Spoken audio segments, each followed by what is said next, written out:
Hey guys, how's it going? My name is Blackblade and welcome back to a brand new vlog series featuring the Varunastra Build. Now I'm so excited for this build, specifically for this unique weapon. This has to be my second most favorite unique weapon in the game, second to the series Disfavor. Simply because of the fact that this counts as all one-handed melee weapon types. So what exactly does that mean? So that means that it counts as a dagger, it counts as a claw, it counts as a sword, it counts as an axe, and at the same time it counts as a mace. So just sink your head into that, for just one moment, and you can finally, the build that you can do around this weapon is just absolutely enormous. You could go Scion, you could go Marauder, and just go really tanky. You could go with Duelist, but for now, for this build, I decided to go with the shadow and focus solely on the right part of the skill tree, with going on the lower center part of the skill tree towards the Duelist. All right, so the build will be a little bit of crit and then a little bit of bleed, and then bleed and poison damage. So yeah, we are going to be taking the Noxious Strike, and then we are going to be taking the Toxic Delivery, and then finally we are going to be taking the Ambush. Or if you want, if you want more critical strike chances, then I suggest that you go with the Unstable Infusion. If you finish the Uber Labyrinth, you can go with Assassinate to just further really dish out a shit ton of damage. Or if you're going with the route of Unstable Infusion, you can go with the Deadly Infusion instead. Alright, so that's about it. Let's break it down. We did pass the by taking some physical damage and chaos damage nodes over here, ending with coordination. We went up to take the blood siphon for some life, the trickery, and then the assassination. And then we went down over here to take the entropy, again to further increase our damage over time effect, because the catalyst that we are going to be using for this build will be the Sunder. So if you guys don't know what Sunder is, what that is it's a melee attack that has that explodes upon impact when it comes to when it hits monsters, and it causes a little bit of AoE, and that AoE damages monsters around it. So yeah, that's one of the reasons why I went with the bleed effect, so that if they run towards you, they're bleeding, and they'll basically die out of our damage over time.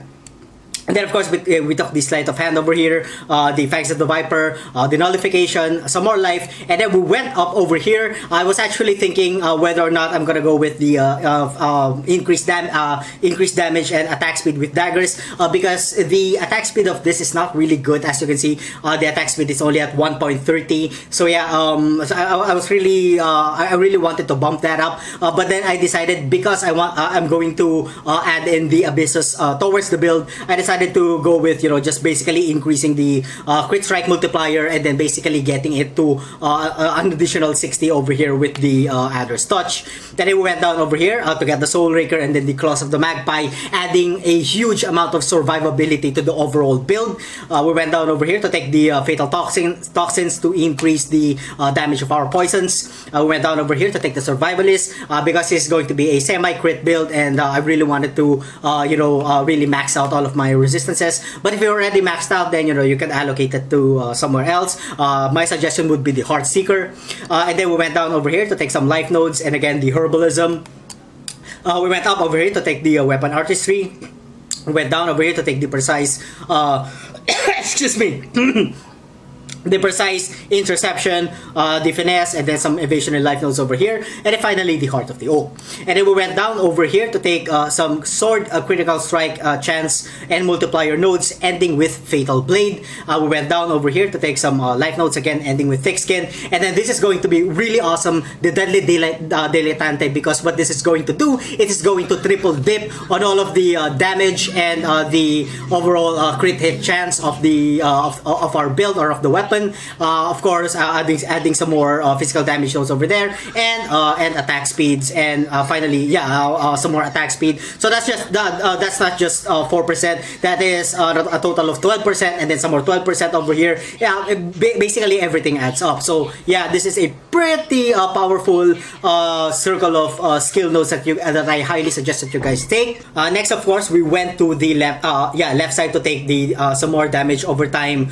effect damage damage nodes over here, ending with dirty techniques. Again, we took the iron reflexes for some armor, and then some more life nodes over here, Golem's blood, and then we went up over here finally to take the art of the gladiator, bravery, the master of arena, and then finally getting out of the aviation and armor and life nodes over here. Now we are at level 87, and from what my build is, I'm going to finally take some critical strike chance nodes over here to end it with Heartseeker, and then finally, if I could still level up, that's going to be a huge jump, but the sword damage and attack speed will be good, ending with Brutal Blade, or we could go down to take the slashing combat.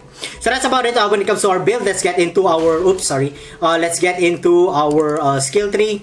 No, skill tree, our weapons. Alright, so for the weapon, you can get, of course, we are going to be using the Varunastra for this build. We are going to be using the Malagar's Virtuosity, and we are going to be using the Abysses. It's going to be a little bit dangerous, but don't worry, by the time that the monsters get near you, they'll already be dead. So yeah, the Abysses is a huge damage boost. You know, it adds physical damage, some additional to all of our attributes, plus a huge melee critical strike multiplier at 211%, or what I have there is 211%. The rest is just mediocre, you know, just trying to min-max our life and then resistances. You are not, you know, locked down to this one. You know, if you want to use some unique rings that you think that will help the build, or you know, some unique chest piece that you really want to use, you know, go ahead and use them. Again, life and resist for the belt, life and resist for the boots, life resist, a little bit of damage when it comes to all of our rings. I do have, you know, a little bit of mana leech over there. For the armor, you know, nothing really special. Just again, life and resist, plus it's 6 socket. Again, for the amulet, we are going to be using Onyx amulet, you know, just to be able to reach all of the attributes needed for gems and gears. And then finally, we are going to be using just a normal shield with high evasion rating, which is actually pretty awesome. Huge amounts of life, and then we get some lightning resistance there and chaos resistance. And I decided to add, you know, a 3% chance to block over there, because it's the only stat that I could put, which would actually will help the overall build.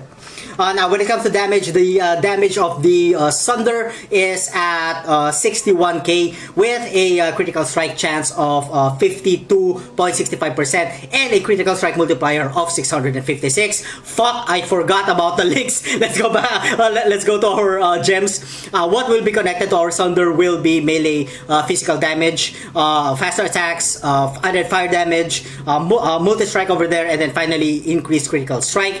You can swap probably the added fire damage for critical strike multiplier if you guys want to, but yeah, that'll be awesome. For other skill gems, the typical combination of molten shell, increased duration, CWDT, and Immortal Call. And then we have Ice Golem for our Golem, attached to Empower, and then Minion Life Support. And then I decided to add a portal over there because I couldn't really put anything else. Who is this?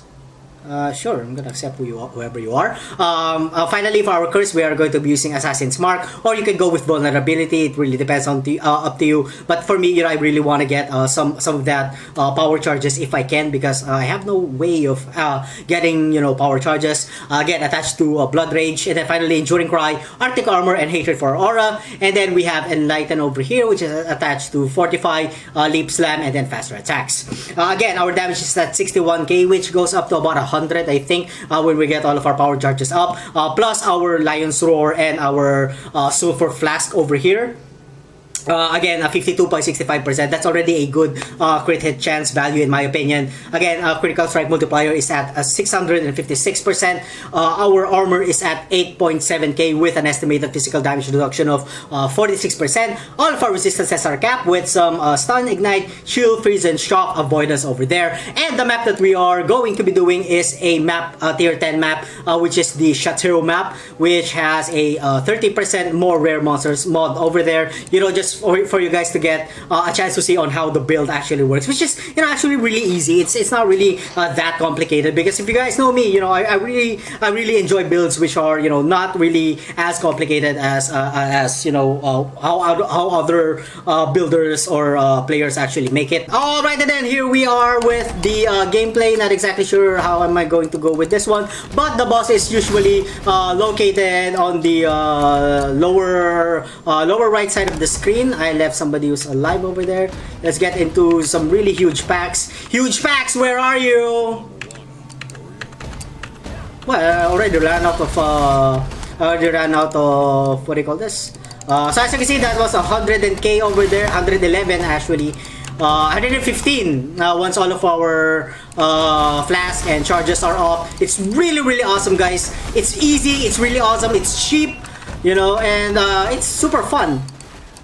With this build, you can swap whatever melee skill that you want. Probably some double strike, frenzy, maybe even the ice crash or a little bit of earthquake. It really depends on your flavor. Whatever you know, whatever you think fits well. I am going to do another version of the build, and I'm going to try and concentrate on the left side of the skill tree, and you know, maybe get some axes, mace damage nodes, and Bazar map.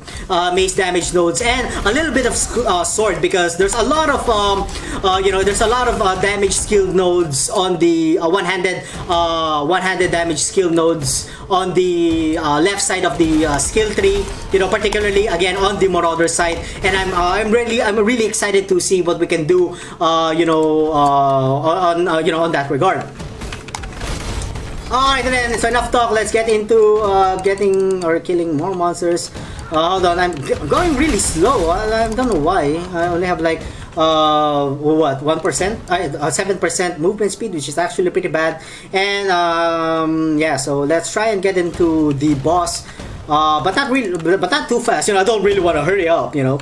But it depends. Sometimes I really want to hurry up, but because my target time is always at about at about 15 minutes, I guess. Sometimes I don't really want to go beyond that, because you know, I just want to save time, and it's not like, you know, the gameplay would be that much complicated. It's I always make sure that some, or if not, most of my builds are really not that complicated. Because I honestly hate complex things, especially those stops where, you know, you press like a bajillion buttons before you can actually do anything. It's not like I'm saying that it's bad. It's actually pretty good, you know. You know, it really depends on the person playing. Some people like it complicated, some people don't. Alright then, that's enough talk about me, about what I want, and let's just concentrate on getting to the boss. As you can see, we are just annihilating everything. We're not even afraid of anything as of now. I haven't actually encountered a physical reflect just yet. Hold on, I think this is a reflect. No, it's not a reflect, and it's basically dead. Alrighty then. Whoa. Getting a lot of desyncs, or at least a few desyncs. Oh, we have an orb of regret. Right. I'll take that. Hey, I'll take anything. Hey, what the hell is going on? Oh yeah, I forgot about accuracy. If you guys could get, you know, some more accuracy, that would be good. Because fusing. The game actually checks your accuracy twice before it registers a hit, I believe. Alright, so that's going up, and I'm pretty sure that that's not going to where the boss is. The boss is usually on the lower left side, and yeah, we're already almost at the 15-minute mark. So yeah, I'm gonna try to get to the boss real quick over here.